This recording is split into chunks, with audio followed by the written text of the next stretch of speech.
تو بات یہ ہے دوستو، ادخلوا فی السلم کافہ، پورے اسلام میں داخل ہو جاؤ گے، کامیابی تب ہے۔ آدھا تتر آدھا بٹیر، یہ لوگوں نے غلط مثال دی ہے۔ تتر بھی بڑی مزدار چیز ہے، حلال ہے، بٹیر بھی بڑی مزدار چیز ہے، حلال ہے۔ ہمارے علاقے میں تتر اور بٹیر بہت زیادہ ہوتے ہیں، شکار کرنا ہے تو کبھی چلیں گے۔ یہ پتہ نہیں لوگوں نے کیسے مثال دی تتر اور بٹیر، تتر نہیں بٹیر اور کوا کہنا چاہیے۔ دورنگی چھوڑ یک رنگ ہو جا، یا سراسر موم پھر سنگ ہو جا، یا سنگ ہو جا۔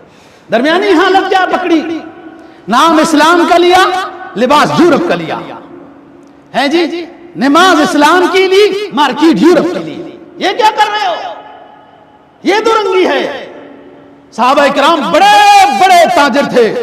حضرت عثمان غنی رضی اللہ تعالیٰ عنہ 1000 اونٹ بنا غلے سے لدا ہوا جو شام سے آیا، مدینہ کے غرباء میں تقسیم کر دیا۔ یہ کاروبار ہی کرتے تھے نا، عثمان غنی کے کاروبار میں آؤ، گھروں میں بھی راحت پاؤ، کاروبار میں بھی راحت پاؤ، اپنی زندگیوں میں راحت پاؤ، چلنے پھرنے میں راحت پاؤ، دیکھنے میں راحت پاؤ، قلبی سکون، سوچ، فکر، آرزو، خیالات میں بھی پاکیزگی پاؤ۔ یہ اسلام ہے، ادخلوا فی السلم۔